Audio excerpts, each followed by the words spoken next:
Hey, I got one more for you here. Yeah, same hat, same shirt, same room, on a roll. Just got out of counseling, so, lots of good stuff. So, anyway, I've always, when I went to high school, I got straight A's. I was involved with sports. I joined a bunch of extracurricular activities, student council, yearbook, because I wanted to go to an Ivy League school. And so, like a lot of those extracurricular activities were just to pad my application. And I didn't get in. I didn't get into any of them. I applied to all of them, and I didn't get into any of them. And then later in my life, I was writing this book that I really thought was going to be or could be a bestseller, make millions of dollars, catapult me into $10,000 a speech, conference, keynote speaker kind of thing. And we were in agreement, verbal agreement with a major publisher. They were going to publish it. And then it was the editor-in-chief. He resigned, and the new one didn't want us. And, there's been a lot looking back over my life at that and going, man, I threw everything I had into it. And I was close, but not good enough. And, it just kind of hurts and feels like, it feels like I'm not special, right? So I'm talking through this in counseling, and we're doing EMDR, if you know what that is. It's just amazing. And he goes, okay, well, sit with that feeling. You're not special. And, let's see what comes up here over the next 20, 30 seconds. And, the first thing that came to mind was, it's not that I'm not special. It's that I'm not aligned. And this is what I mean by that. God's given me some great talents. And hey, he's given all of us great talents. And oh, by the way, that doesn't have anything to do with us. He gave them to us, right? And when I'm using them to get into Ivy League school or be a hotshot author, speaker, let me just say for all, I don't know if the wrong reasons is right, but that's some kind of gentle, but just, yeah, let's leave it at that. Anyway, I'm misaligned. But when I'm responding to God's call on my life and using those gifts to do the things he's called me to,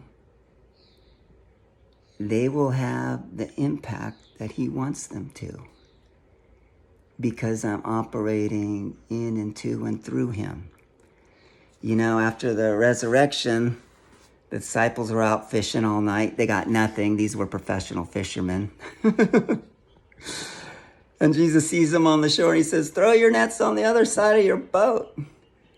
And they're like, dude, we've been fishing all night. We know what we're doing. There's no fish.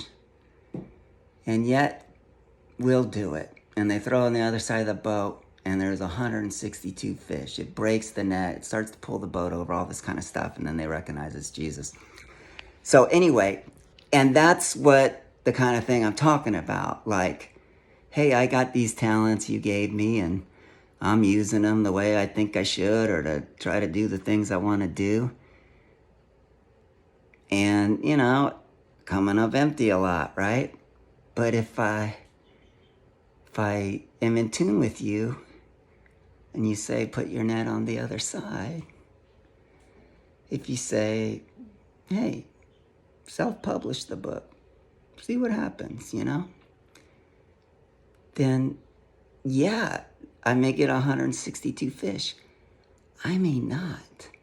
Or the impact may not be visible to me, but it's going to have the impact that God wants it to be. And there's also going to be something easy about it.